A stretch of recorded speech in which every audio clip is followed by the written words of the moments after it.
नमस्कार मित्रांनो, इग्नाइट ॲग्रिकॉस या आपल्या युट्यूब चॅनलवर मी तुम्हा सर्वांचे स्वागत करतो। तर एमपीएससी कृषी सेवा भरती 2026 ज्या आपण 484 जागा ऍड होण्याची वाट पाहत होतो, तर त्याच्या संदर्भातलं एक नवीन शुद्धीपत्रक आलेलं आहे।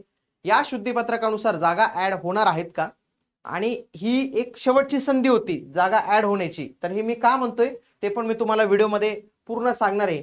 माझी एक तुम्हाला विनंती असेल की व्हिडिओ मित्रांनो पूर्ण बघत चला, कारण की त्याच्यामध्ये मी सर्व काही गोष्टी तुमच्यासाठी व्यवस्थित पद्धतीने एक्सप्लेन करत असतो।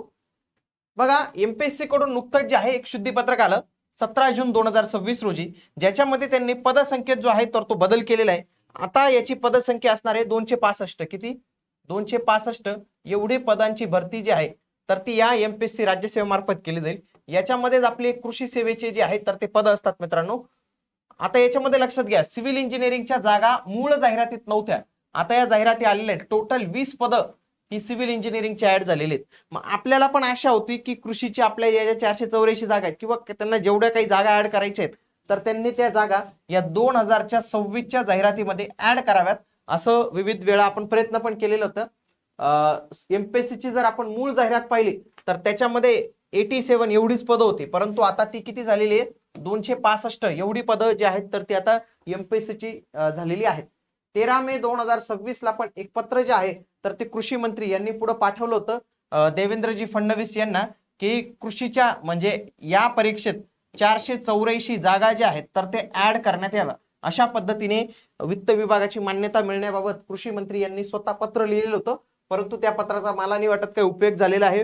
मागे पण न्यूजपेपर मध्ये बातमी आलेली होती की एवढी सगळी जे मागणी पत्र आहेत बघा, मे 2025 मध्ये, डिसेंबर 2025 मध्ये दोन वेगवेगळ्या वेळी वित्त विभागाकडे मान्यतेसाठी पाठवण्यात आले, परंतु वित्त विभागाकडून आम्हाला असं वाटतं की आता याची काही मंजुरी भेटलेली नाही, कारण की जाहिरातीमध्ये उल्लेख केलेला नाही। पूर्व परीक्षेच्या निकालापर्यंत कोणताही संवर्ग समाविष्ट होऊ शकतो। यावेळी जर तुम्ही पाहिलं, आयोग फार ऍक्शन मोड मध्ये आहे। प्रथम उत्तर तालिका दिली, दुसरी उत्तर तालिका दिली, आता आयोगाचं असं म्हणणं की आम्ही लगेच रिझल्ट लावायला तयार आहोत। बघा, आता या ज्या सिव्हिलच्या जागा ऍड झालेल्या आहेत त्यांना 22 जून पर्यंत वेळ दिलेला आहे की तुम्ही तिथं विकल्प जो आहे म्हणजे ऑप्शन जो आहे तर तो सिलेक्ट करा। म्हणून 22 जून पर्यंत निकालाची तर काही अपेक्षा नाही, परंतु 22 जून नंतर पूर्व परीक्षेचा निकाल जो आहे तर तो लागू शकतो। मग समजा पूर्व परीक्षेचा निकाल लागला तर जागा येण्याची शक्यता आहे का? तर आता जागा येण्याची शक्यता मित्रांनो फारच कमी झालेली आहे। म्हणजे आता जर एमपीएससीने अचानक शुद्धीपत्रक काढलं तर लगेच आपल्याला ते जागा बघायला मिळू शकतात। पण जर आपण पाहिलं मित्रांनो, एमपीएससीचं न्यूज लेटर आलं होतं 1 जानेवारी ते 31 मार्च 2026 पर्यंत या न्यूज लेटर मध्ये होतं। त्याच्यामध्ये राज्य शासनाच्या विविध विभागाकडून प्राप्त मागणी पत्र यांचा त्यांनी उल्लेख केलेला होता। याच्यामध्ये सिव्हिल इंजिनिअरिंगचा उल्लेख होता, ती पदं ऍज इट इज तिथे आलेली आहेत। बाकी ज्यांचा उल्लेख होता त्याची पदं ऍज इट इज आलेली आहेत। पण मित्रांनो, याच्यामध्ये कृषीच्या काहीच उल्लेख नाही आहे। लक्षात घ्या, कृषीचा काहीच त्यांनी इथं उल्लेख केलेला नाही आहे। म्हणजे कृषीच्या जागा या वर्षीच्या याच्यात ऍड होतील तर याची शक्यता आता आणखी जी आहे तर ते कमी झालेली आहे। आणि जो नेक्स्ट वीक असणार आहे, नेक्स्ट वीक, तर त्याच्यामध्ये या एमपीएससीचा रिझल्ट जो आहे तर तो लागणार आहे। एमपीएससीचा रिझल्ट लागणार जे आहे तर ते आपल्याला इथं पाहायला मिळू शकतं, कारण की त्यांनी 22 जून पर्यंत ती सिव्हिलची आहे। त्याच्यानंतर आपल्याला लगेच पुढच्या हप्त्यात जे आहे तर तो लगेच एमपीएससीचा रिझल्ट जो आहे तर तो अपेक्षित आहे। मग आता या कृषीच्या जागा आलेल्या नाहीत तर मे बी या कृषीच्या जागा या वर्षाच्या याच्यात येण्याची शक्यता कमी आहे।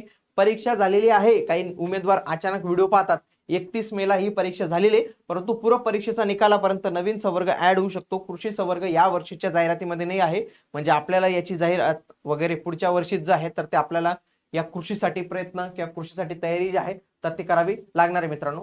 परंतु एमपीएससी ग्रुप बी आणि ग्रुप सी साठी बरेच कृषीचे उमेदवार आता तयारी करतात, तर त्या सर्वांसाठी आपण जे आहे तर ती नवीन बॅच लॉन्च केलेली लक्ष्य बॅच, जी बॅच पुणे, छत्रपती संभाजीनगर, नाशिक या 3 ठिकाणी ऑफलाईन पद्धतीने चालणार आहे। जर तुम्हाला या 3 ठिकाणी पॉसिबल नसेल तर तुम्ही आपली ऑनलाईन पद्धतीची बॅच 16 जून पासून मराठी माध्यमची आणि 23 जून पासून इंग्लिश मीडियमची ही बॅच जी आहे तर ती तुम्हाला पाहायला मिळणार आहे। इग्नाइट अकॅडमीचं ऍप्लिकेशन डाउनलोड करून तुम्ही या लक्ष्य बॅचला जे आहे तर ते एनरोल करू शकतात। आणि कृषी संदर्भात काही अपडेट असेल तर तुम्हाला आपल्या याच चॅनलवर मिळणार आहे, म्हणून तुम्ही हे चॅनल आजच सबस्क्राईब करून ठेवा। भेटूया पुढील व्हिडिओमध्ये, तोपर्यंत जय हिंद, जय महाराष्ट्र, धन्यवाद।